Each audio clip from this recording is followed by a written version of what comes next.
Now recording. All righty. So, good morning again, as Father Rich would say. Can everybody see And that? Father Rich I just clicked in. So good morning, everybody. Good morning. Good morning. You want me Good morning. to share, or you want me to leave it up? I want right now, if you would continue, Dee, I do have to do a couple more texts. I hope that Dee informed you that, the priest I take care of, Father Burke, is in ICU and in critical condition. So I'm been working with the medical folks and his family, trying to, come up with the next strategy of treatment, if any. So I'm going to probably be in and out as I have to deal with phone calls that come in and texts and those kinds of things. So I'm going to bow out for a minute and handle some other issues, some of the same things, and then I'll get back. But I have every confidence in Dee's brilliance as a scholar and her ability to handle this task. Amen. All right, okay, all right. Amen. All right, bye-bye. Okay. All right. Okay. So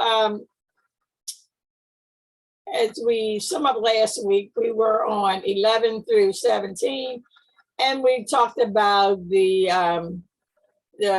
command that God gave us. And this is his commandment is to love one another as I had loved you. And he says this again in 17, love one another. So we spent a lot of time talking about what that means, what love means. And Michael talked about me loving my tea. I do have it with me, by the way. So any other conversations we need to have with that, or we could move on?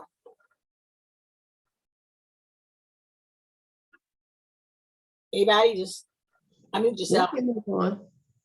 We can move on. Okay, there we go. There we go.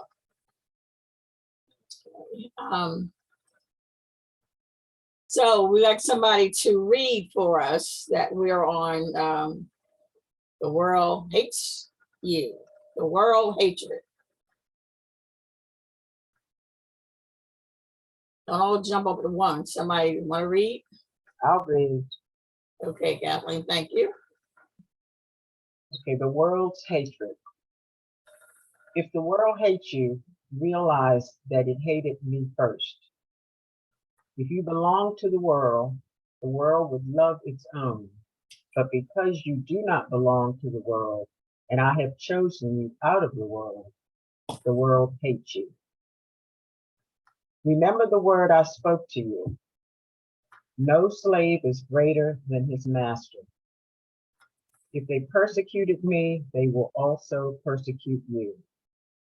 If they kept my word, they will also keep yours. And they will do all these things to you on account of my name, because they do not know the one who sent me. If I had not come and spoken to them, they would have no sin. But as it is, they have no excuse for their sin. Whoever hates me also hates my Father. I'm sorry. I'm sorry. That's all right. I get a little crazy here. If I had not done works among them that no one else ever did, they would not have sinned. But as it is, they have seen and hated both me and my Father. But in order that the word written in their law might be fulfilled, they hated me without cause. When the advocate comes, whom I will send, when the advocate comes, whom I will send you from the Father, the Spirit of truth that proceeds from the Father, he will testify to me. And you also testify because you have been with me from the beginning. All right. All right, there it is. The world's hatred. Okay. Any thoughts on that? Any thoughts? Maybe you want to take it in for a minute.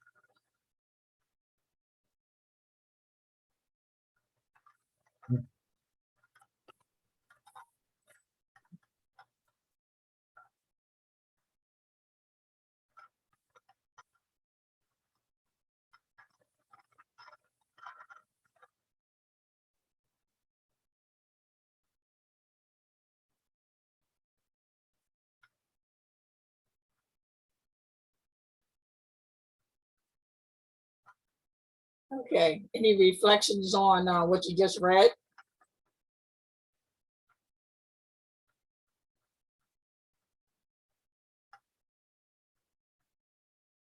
Let's start with the first, let's start with the first 18, verse 18.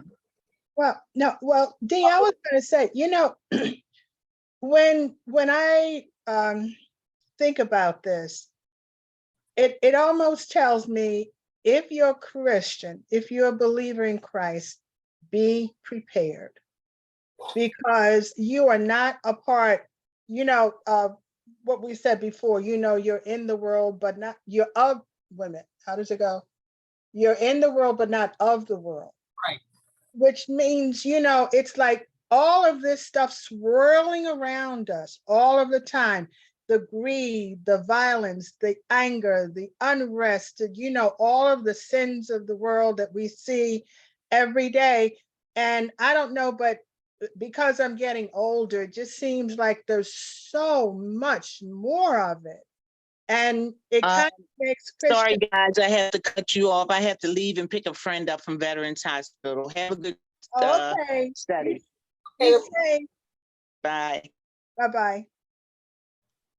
But it's almost like it's in your face, like now especially, it's like in your face. And Jesus is telling us, well, when I came, and basically they all saw what I was doing. They saw the signs and they heard the word, and the world still decided it was going to be about what the world was about. So if you're not about the world's business and you are a follower of me, be prepared. So I kind of look at this not as a stark warning, but as advisement to us. You're going to be hated. So, make sure you understand what you're up against, and know that if the world hated me, the world's going to hate you.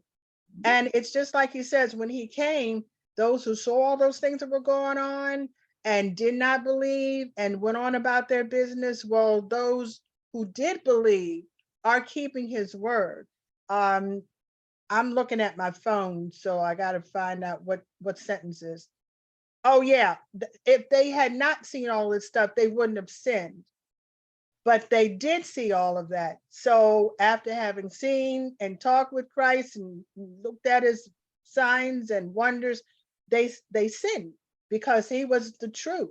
And and also it talks about the spirit. But I love that part about, because some Protestant churches, I know when you go in, they talk about the spirit and the truth of the spirit, that we will be filled with the truth if we're filled with the spirit.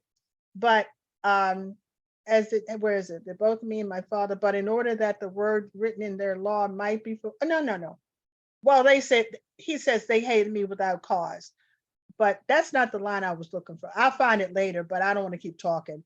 But it just tells me that, okay, just be careful, be prepared. You know what you're up against, but stand fast, because I know who Christ is and I believe in Christ. So if the world hated him, they're going to hate me. Okay. Anybody else?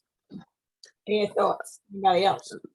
I look at I think somewhere in the Bible it says, if you didn't have the law, then there would be no sin, because then you would have nothing to measure sin against. Again.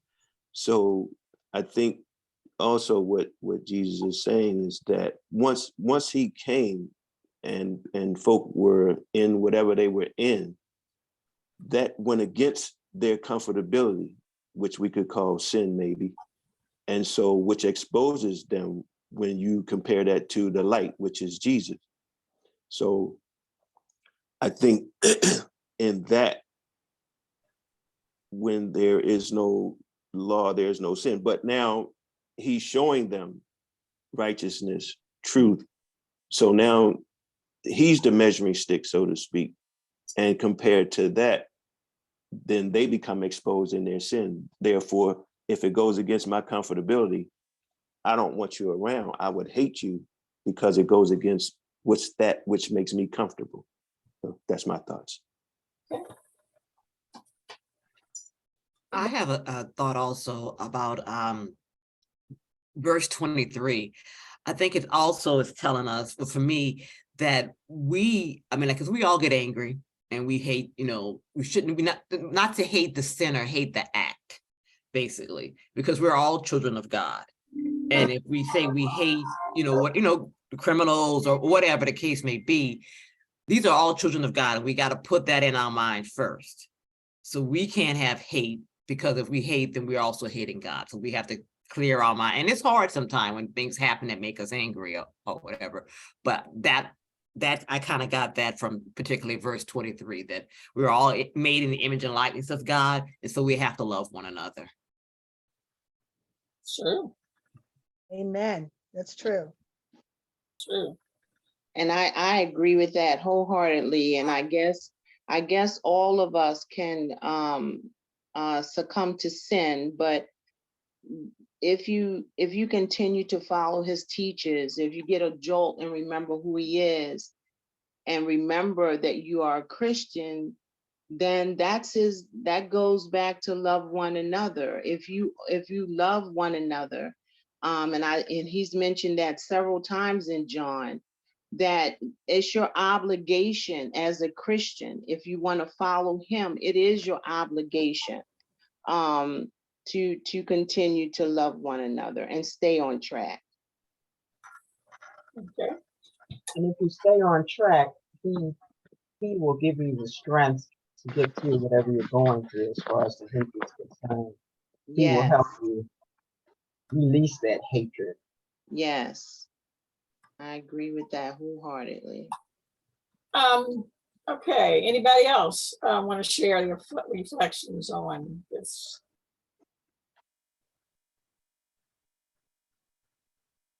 I'm looking at, if the world hates you, realize that it hated me first. Mhm. So, I mean, I'm looking at that word hate. I mean, what does it mean, to really hate someone? That's a strong word. Yeah, and Hate it's is a past strong tense. word. Yeah. I saw the word as past tense. So he knows I don't think they realize the hate that's going to be shown against him yet, not fully, because he's using that word hated in past tense. So they will realize once he's persecuted, that they will really see the hate in people. So don't despair, because you may go through persecution, but you have to persevere as a Christian. And you know what, when I look at that word hate too, because like I said, it's a very strong word. The lengths to which people will go.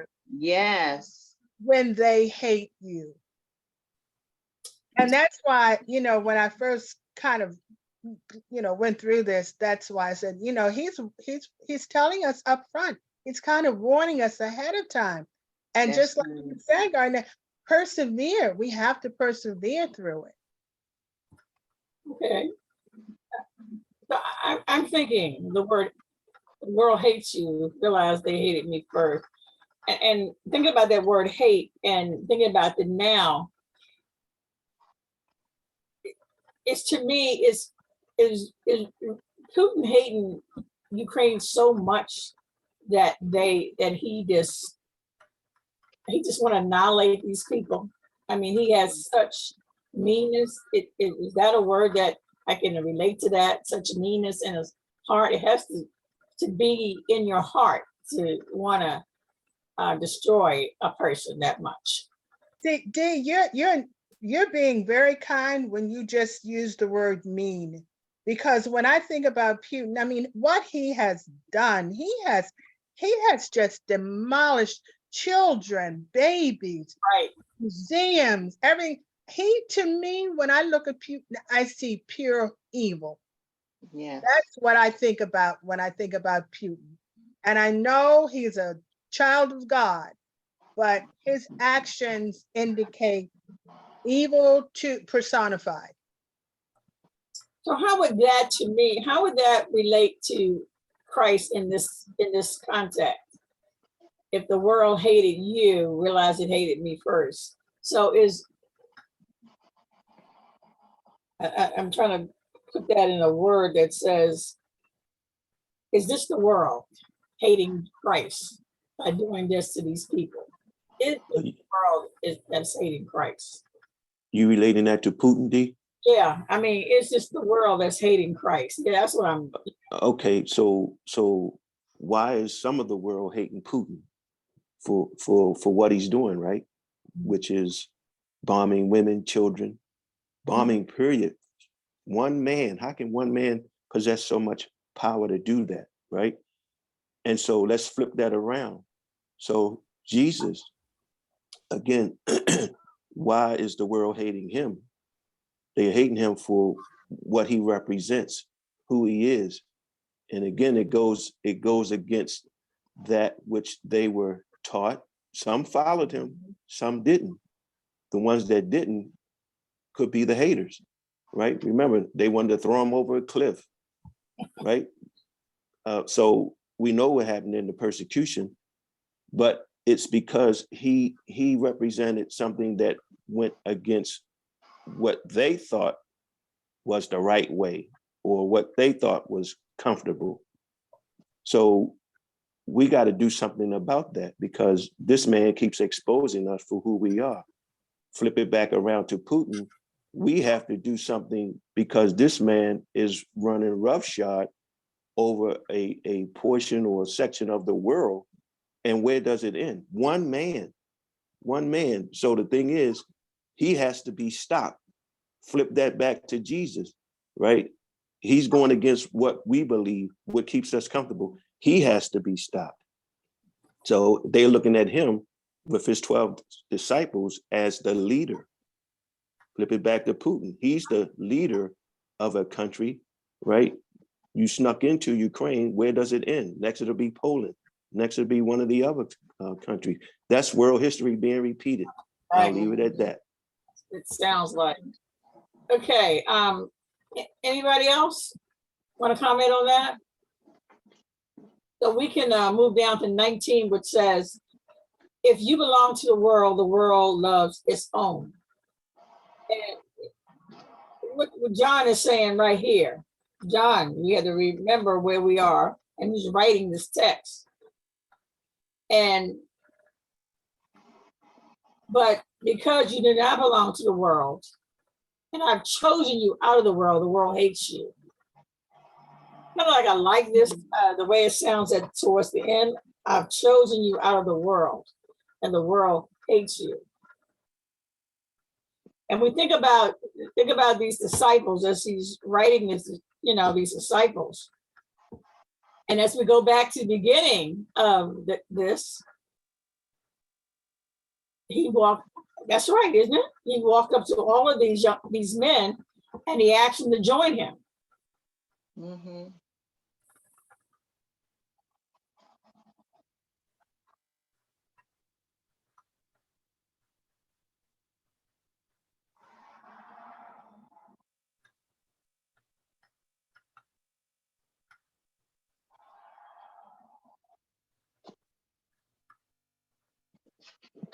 So what is your question, Dee? I didn't really ask the question. I'm just looking, okay. Just saying to me, just remember at the beginning of Jesus's ministry, he chose these. I'm thinking about these 12 that he chose. I know Jesus is not right here now. He's talking to the 11. He's talking to the 11. But of all of these 12, he did choose them out of the world. And that's very important. Think about where you were in the world. Now I'm asking a question. Think about where you were in the world before you decided to give yourself to Christ. And just hold that for a second, because while I'm saying that, Father reminded me of something that he said at the prayer service yesterday, when he said that as Catholics, he talked about conversion. Remember, Michael, he talked about conversion. And he said that Catholics always thought that they, were believers. Converted. They were always. They were always Catholic. There isn't a date or time that they remember coming, coming into their consciousness of Jesus like some religions do. You know, when you join a Baptist church, they'll have a ceremony where you know, Born again. but when he was saying that, I was saying to myself, even though you're Catholic, there are parts of your life that changes. You may have been born in this faith as a beginning, went through all the sacraments, and being like Esther, being a catechist and teaching Sunday school, you understand that sometimes some kids get it and some kids don't get it until they're an adult. So if you see, sometimes you see in church, and I've seen that Easter time, here comes people you already see in church for years, and they have recommitted their faith. Now, why would they have to do that if they were Christians? I mean, they were born Catholic from the beginning. Why would they have to renew their faith? Why should they be? Is there conversion that happened to them that they didn't get when they were going through confirmation? Mhm. Just because you're Catholic doesn't mean you don't have a conversion experience in some parts of your life. I do believe that, because sometimes when I talk to cradle Catholics, they some of them don't have that experience where all of a sudden there's a awakening of God in their life, but some do, and then they want to come back to the catechumenate because they want to understand what they're going through and what they missed. Because, sometimes young people are sitting through confirmation, not because they wanted to be there, because grandma and mom wanted to make sure they had all their sacraments before they were an adult. Even though sometimes we already know that some of them are not ready to be there. Some of them are not. Mhm. So they go through the motions, at the time to appease their parents or their grandparents, but they're not really absorbing what's going on at that point. And then as you get a little bit older, you start realizing certain things that you didn't really think about before. So it's Right, like a work in progress. exactly. That's That, it. that, that's the Right. word that even when Father Rich was talking yesterday in his homily about the whole conversion thing, conversion is a process. That's the first word that jumped in my head when he started talking about conversion. And Dee, you're right, because I know cradle Catholics. I am a convert. I converted when I was like 10 years old. And it's funny because even at that age, I just knew the Catholic Church was where I was supposed to be. My family background was all Methodist. I'm from Baltimore County and we have an ancestral church up there. But when my mother moved into the city, I think around 53, maybe 54, and St. Edward's was right down the street. When I walked into that church, I knew that was where I was supposed to be. That could have been a type of conversion because they do call us converts. But as just like you said about young people, young people go through those sacraments. They may not know what it means at that time, but there's a foundation. And when they get to a point in their lives when they recognize what it all means, and this is what I think I've said this before when I was teaching at St. Francis, is like, boom, this eureka moment. And it just blows you away because it's like all of a sudden they got it. They get it. And it is the most joyful thing, first of all, but that whole conversion stuff is a process. And once you, like in 19, it says, but because you do not belong to the world, I think that's where we have to recognize that people are going to start looking at us differently. Oh, well, you're not going to the club, or this is me. Oh, you're not going here, or oh, okay, that kind of thing. So it's interesting Even though the word hate may not always be used, people start looking at you or treating you a little differently when they realize that maybe you've changed your path somewhat. That is change of path. That is very good. The thing I want to say is that, okay, there are two thoughts, and which is the same. Conversion and born again. So when I hear other people ask Catholics, are they born again? And, or are they saved? And we believe that we've been saved when Jesus died on the cross. Whereas some other faiths believe that you are saved when you do that conversion, when you give yourself over to Christ, when you do that conversion.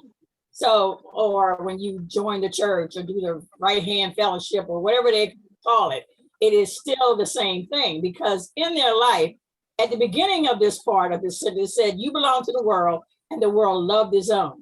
So it's sort of like, explain it, it's sort of like Esther just said, when I was hanging out at the club, everyone loved me. You were part of this, group that loved you, and you were all doing the same thing. But one day, something happened in your life that you no longer had the desire to go to the bar, smoke, drink, whatever you were doing, whatever those sins were that you were participating in. One day you woke up. That's your conversion experience. Another church might say that's when you were saved.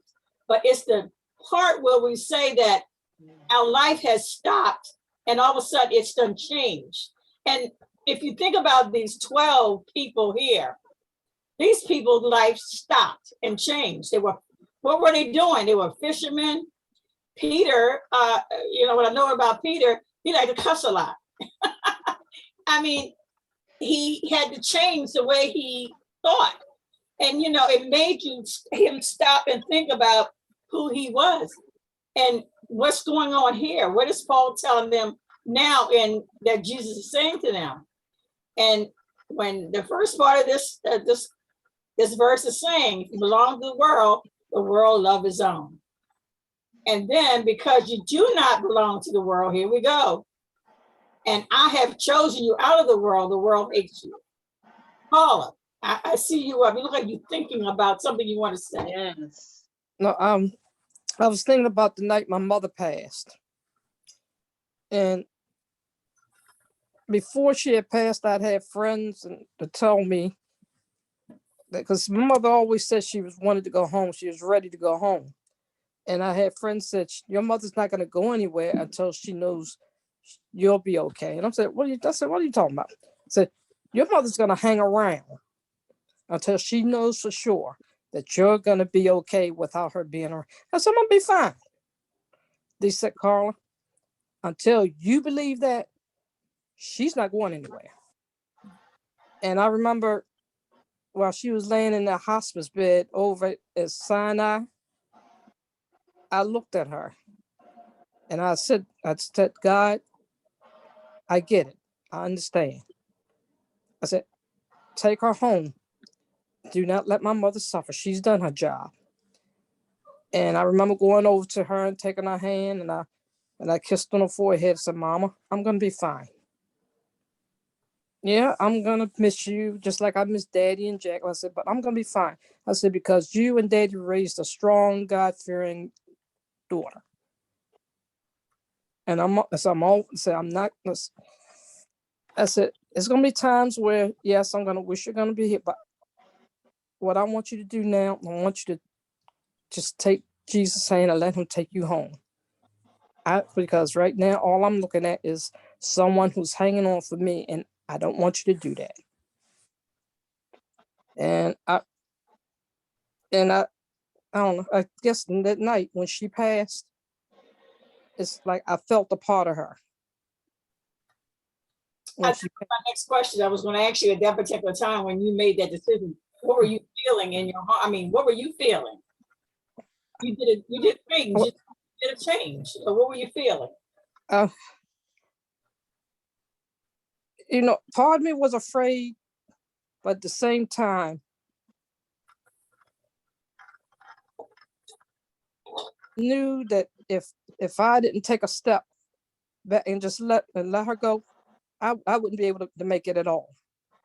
And I remember when I left there, I had, because I was supposed to go bowl that night, and I cried all the way from the hospital to the bowling alley. And when I got to the bowling alley, my team members, they all looked at me and they said, "What's wrong?" I said, "I just let Mama go." And they thought maybe, I said, "No, she's still here." I said, I actually heard what you all had been saying. And they looked at me and they said, "You're going to be okay." I said, "Yeah." I said, "I'm going to be a basket case for a while, but yeah, I'm going to be fine." Thank you. Sharon. That night when she passed off, like I said, I felt when she took her last breath. And I remember if I had a dream that night, it was about she and Daddy, and when I was coming up and all the places and things we did, and how they, when the kids in the neighborhood, they didn't have anything, Mom and Papa always made sure they had food to eat if they didn't have anything. And I remember when I woke at the end of the dream, there was my father on one side, my brother on the other. My father said, "Baby girl, I'm proud of you." So he said, you did as I asked you. I asked you to watch over your mother while I was gone, and you did. Said, "I am now relieving you of that duty."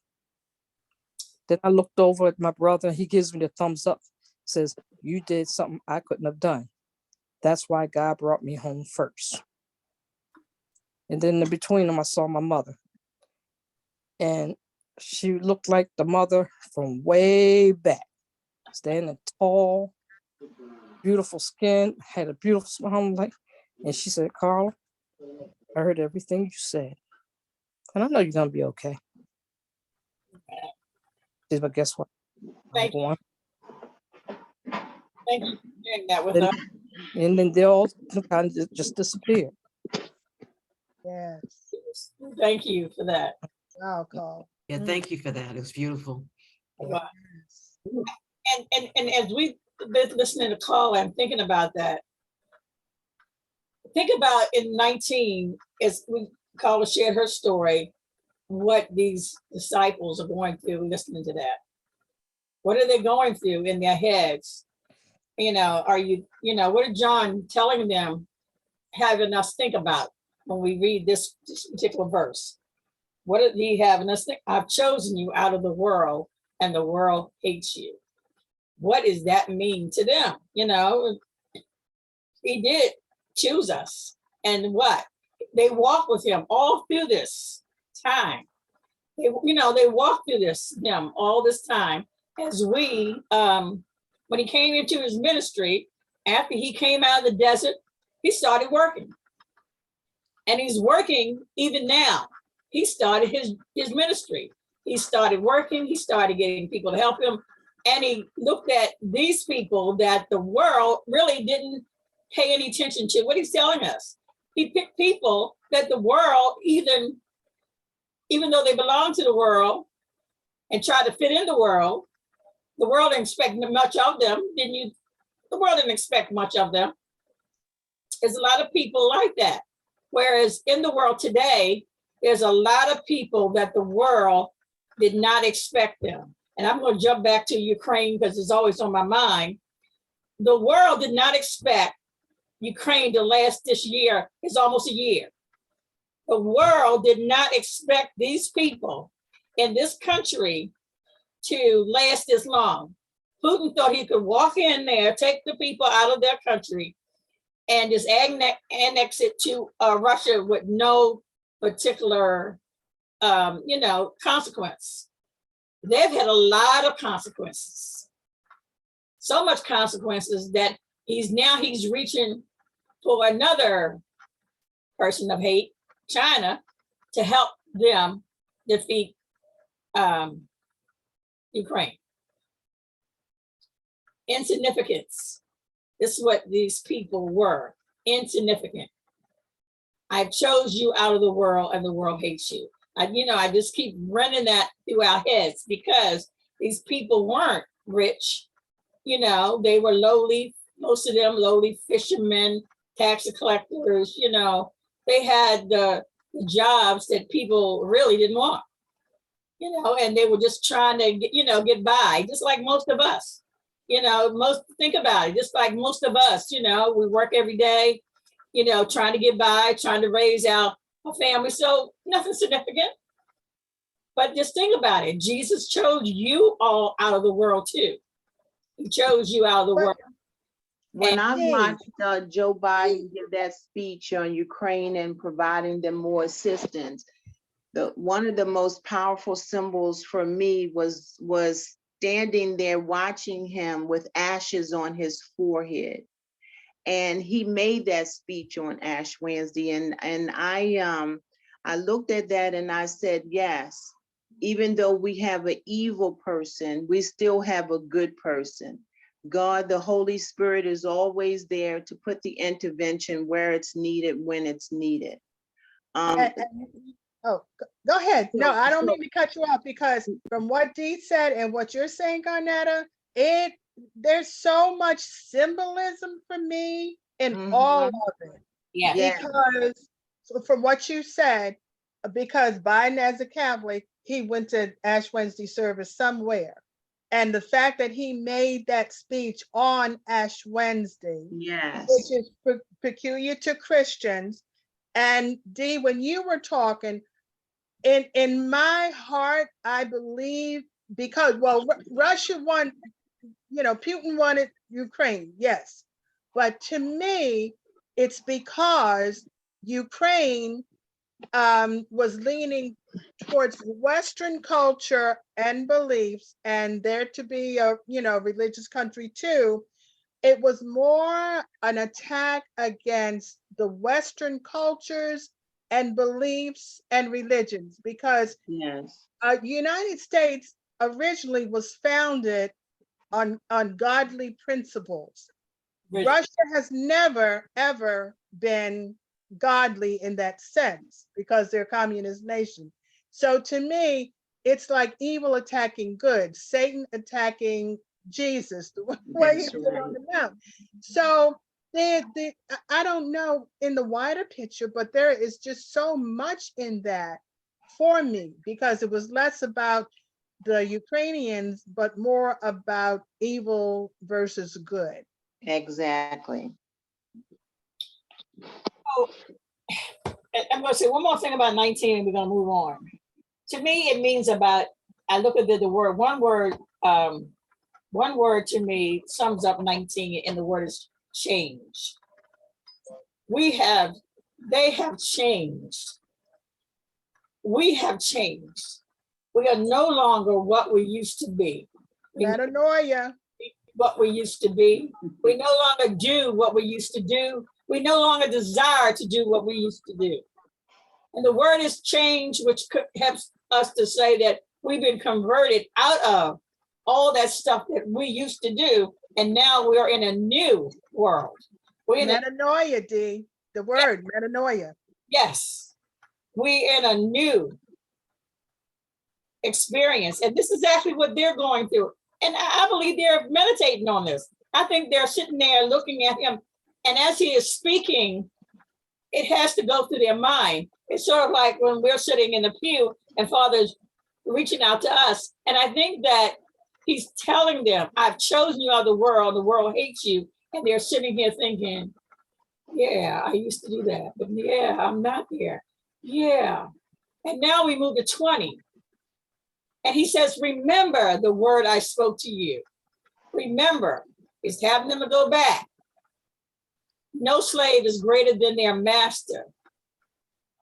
And that is, if they persecuted me, they will also persecute you. If they kept my word, they will also keep yours. Wait a minute. Let's reflect on that for a minute. So I think that in that sense, no slave is greater than the master. If they persecuted me, they will also persecute you. So I'm thinking that he's saying, okay, if I'm the master and they're bold enough to persecute me, they will have no problem doing the same thing to you. And if they kept my word, they will also keep yours. Those that believed in what he was saying, meaning Jesus, they will keep his word, right?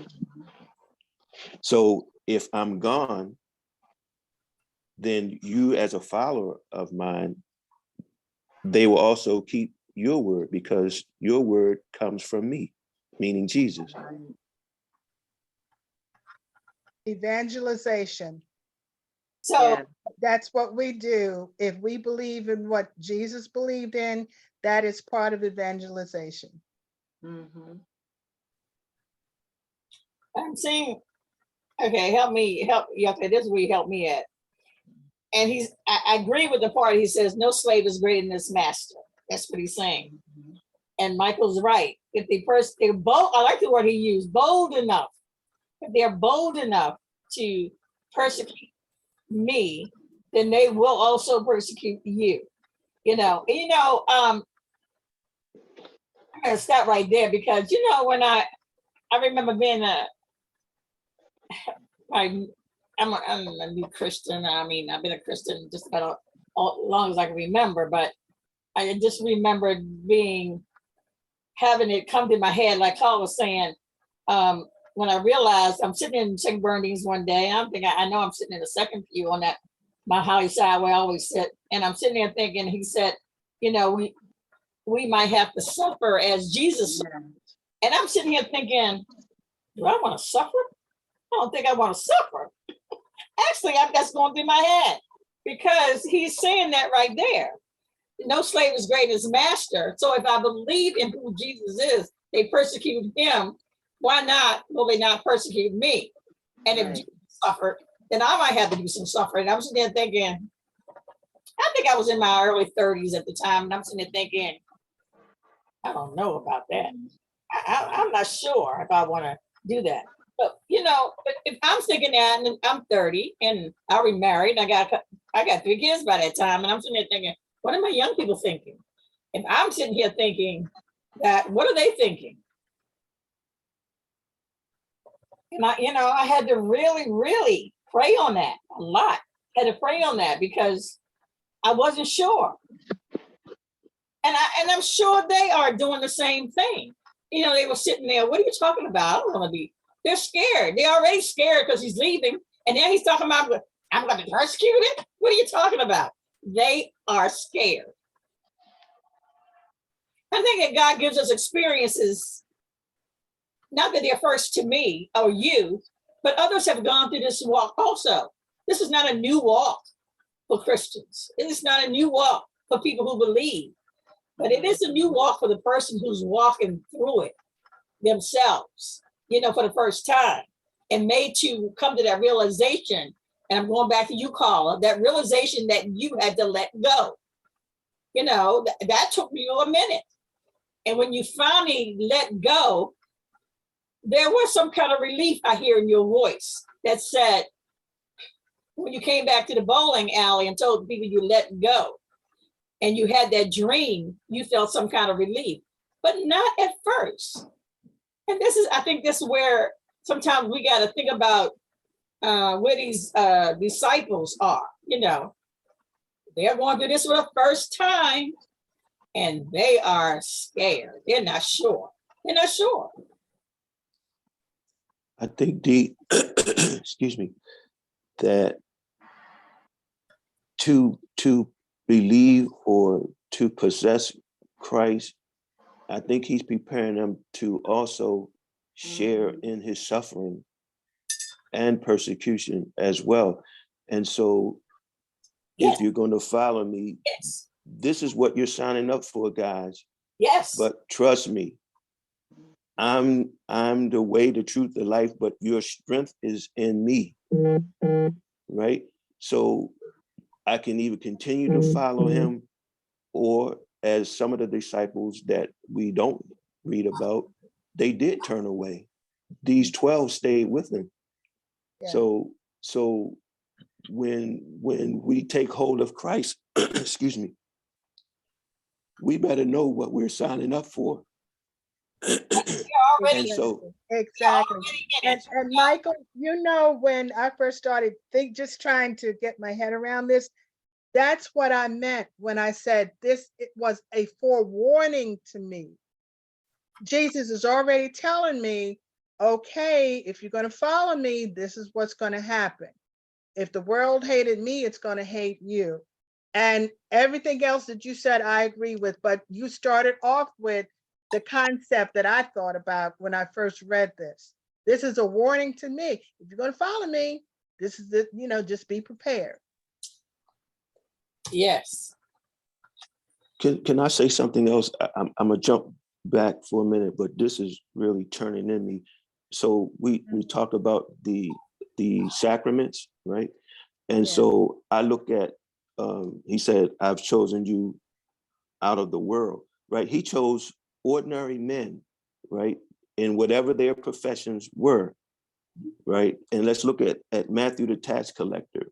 Well, some folk looked at him as a cheat, but then here's Jesus, look what I did with this man, Right. right? So those are examples, but the point I'm trying to get at is they followed him, right? He taught them as they followed him. And so when we relate that to, well, I relate that to sacraments, sometimes I think we look at those sacraments as formalities and not digging into the deeper essence of what they really mean, right? So our young folk might fall away, but then you brought them to the sacrament as parents or godparents, right? So if you brought them to the sacraments, you have to continue to walk with them, right? As Jesus walked and taught his disciples. Again, here's that word, model, right? What this walk is going to be. So even with the sacraments, okay, baptism, first communion, okay, then we fall away. What confirmation means, that person is at the point where I can now decide for myself. I understand what it is to walk with Jesus or to believe in him. That's when you turn them loose, but not in a sense that, okay, you're on your own. We still have to walk with them and model that, right? So we always say, after baptism, sometimes we don't see the children no more. We don't see the parents no more. Or after confirmation, we don't see them no more. Well, did somebody stop walking with them, right? And then down the line, hopefully, if you put a good foundation in them, they will come back as adults or, young adults, older adults. So, but that conversion is a mindset, right? We change our mind from that which we done that was contrary to Christ's teaching to now accepting that. And I'm signing up for following him, believing in him. And this is now the walk I choose to take. And even in that, there's still going to be some falling away, but then what kind of support system or how deep do I want him is churning within me. That's my thoughts. Yes, it's a very extremely, it's a very high calling to be a follower of Christ. And because to me, it's really about him. It's not about us. It's about following him because he said, if you believe in him, you also believe in my Father, which to me, that's the compensation in the end. When you think about what Dee was talking about with Ukraine and Putin, everything that's happening, everything that he's doing is going to be totally futile in the end. He's not going to have anything. He's going to have lost everything. But the Ukrainians will have everything because he doesn't, what I call this man, he doesn't have a soul, because to me, if he had a soul, then he would understand the importance of loving people. He doesn't have that. So everything he's doing right now is going to perish. The people whose souls are going to remain are the men and women who are fighting. So it's an extremely, extremely high calling. And unfortunately, Putin has not gone through that conversion. That's very sad. But I see it as an extremely high calling, and it's going to present its challenges. But like I mentioned before, the perseverance is what we have to think about. And I try not to think about myself in it all. The ultimate compensation for me is God. And that's how I think about it. Well, Garnett, I want to say that we have to be careful when we say that a person doesn't have a soul. We have to think about that everybody is God's children, everybody. And as Esther always mentioned all the time, that God gives us free will to make choices. But he also gives us an opportunity through all this stuff that he's done to come back. Even though he's done all this stuff, he's given him the choice. He's still giving him the choice to turn around and come back to him. And he's going to give Ukraine and the world a choice to forgive all the stuff that he's already done. So God is never out of the picture. So we can't say that he might get his, we don't know how that's going to end, but he knows there. But we do know that God gives us those, that free will and those choices that we have to make. And that's why, and you're absolutely right. And that's why I said it's unfortunate that he has not gone through that conversion yet. Don't know that. I'm saying I really don't know, because sometimes you call it, there's a struggle in the right and the wrong. You know those cartoons where they got the devil on one shoulder and the angel on the other shoulder? Well, that could be happening, and we don't know.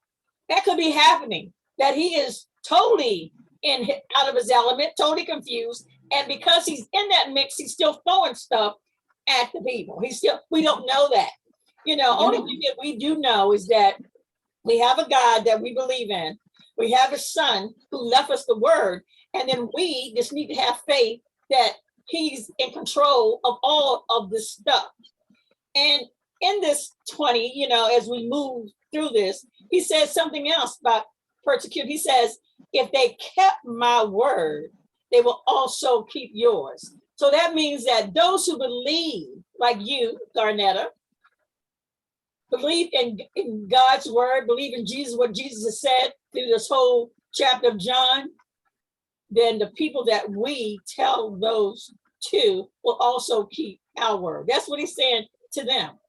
If they kept my word, believing in me, then they can also keep your word. And people working behind the scenes trying to help him to come to some type of conversion, but he's not yielding.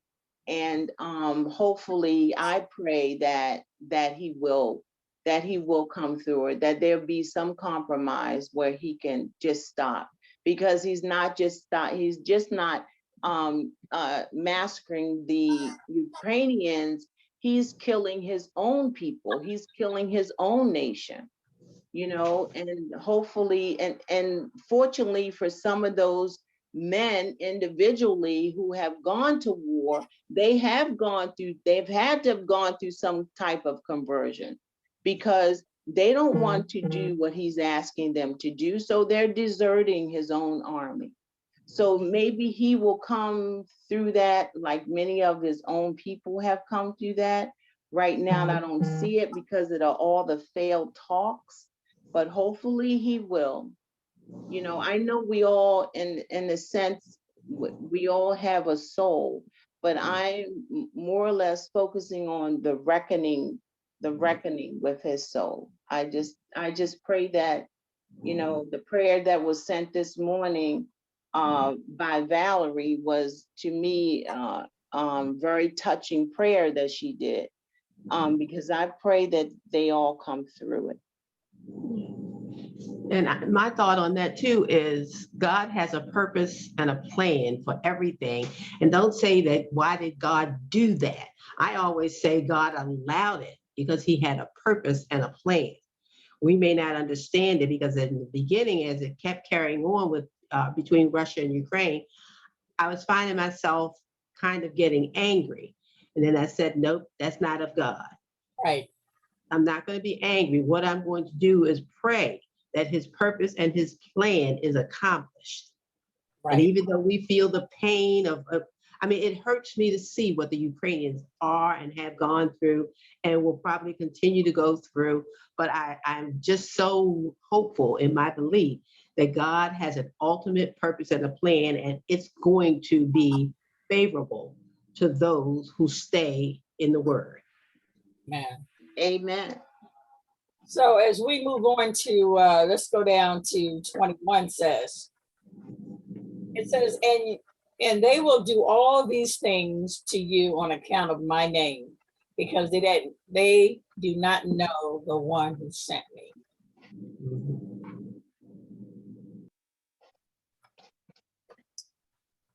If I had not come and spoken to them, they would have no sin. But as it is, they have no excuse for their sin. That's interesting. If I had not come and spoken to them, they would have no sin. They would know. Isn't that what they're saying? But if Yeah. okay, Mike. No, then they would have nothing to measure their sin against. Right. Right. So yeah. You said that earlier. Yeah. Yeah. Yes, right, because they're working on the law. And okay, you said that earlier. Without the law, they would have no measurement and how to measure the sin that they're doing. Jesus is all through this text that we've been reading. Jesus and the conversations that have had with the Pharisees, the Sadducees, and the disciples about what's happening. You know, what are they doing? Why aren't they taking care of the people? Why aren't they feeding the people? Why are they selling them things that are in the church? Why are they selling things in the church? You know, taking advantage of people when they're supposed to be helping them. You know, I can you think of what's happening now? You know, let me. Yesterday, the Attorney General was he was trying to make a law here in Maryland that if we ever have another emergency, that we wouldn't have any price gouging as happened in 2020. So what happens, you know, when there's a crisis and you need something, say eggs, like eggs, for instance. Let me use that, for instance. You know, you can't buy eggs or chicken wings. It's gone through the roof. I mean, you go and get chicken wings. I mean, come on. It doesn't make any sense how much these things cost. It's price gouging because people want them, they need them. The prices are going through the roof. And that's what he is trying to avoid in the next time we have a crisis. And that's what I think that's happening here. You know, it's a sin for them to do that. It is a sin for them to take advantage of people when they're in their lowest form. You know, it happens all over the world. I mean, there's a war on, and their flour is $200 a bag for a 5-pound bag of flour. Who has that kind of money? And so the poor who doesn't have that kind of money wind up starving because of what people are doing. Michael, you're right. That's why the world hates him, right? Jesus says, take care of your poor, the orphan, the widow. And then in the analogy you just gave, it's the flip of that. You take advantage even more of the poor, put your foot more on their neck, right? So if I come and expose that Attorney General, I'm going to hate him too, because he's going against my profits, right? Right. So exactly.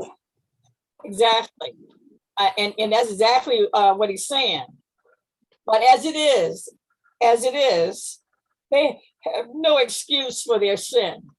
Now that he's spoken to them, they don't have an excuse. What's the saying? And you know, Esther, when you don't know, you don't know, but now that you do know, you have to do better. And I think that's what he's saying right here. You know, before he came, you didn't know any better. You know, you didn't know that this was a sin. But now that I've came here, you have to know better. And now you have to do better. You know, Right. and that's what they're not doing. That's what he's saying they're not doing.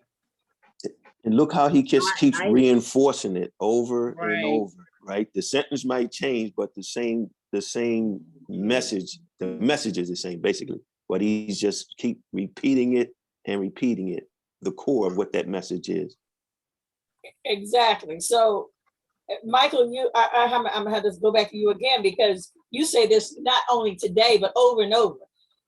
In this in the book of John, he has a habit of going over and reinforcing things, and you know, sometimes we do that to our students too. And the more we hear something, the more it kind of sticks. You know that, right? You know that. If I hear it enough times, it sticks in my head. And that even means the stuff that are from the Father. The stuff that I'm hearing from the Father, it either sticks in my head or I don't want to do it. Now, I would say this, sometimes when you are going through this transition, that angel on the left, devil on the right, or whatever the side they're on, you are struggling. And what the God is telling you the right thing to do, you know it you feel it in your gut. This is the right thing to do. And you don't want to do it, you're struggling. You are struggling because you know what the right thing to do, and you are upset because the person's telling you the right thing to do. So like our children do sometimes when we tell them the right thing to do. They kind of rebel against us because they know it's the right thing to do, but they don't want to do that. Yes. They don't want to do that. You've been there, you don't want to do that. I thought about Donald Trump when I read these verses and the trouble that he's in now. There's no excuse for his sin because over and over and over and over again, he received counsel about that election, but he refused to accept that the truth about it. And so he's sinned. He's lied over and over and over and over again. But he did receive the correct counsel, but he just refused to accept it. Yes, that's our choice again.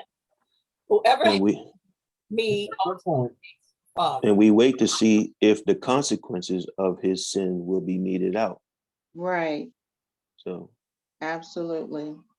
So I'm going to stop right there. We'll just finish the other four. I mean, we read them, but we'll go there for next week. It's 12:30.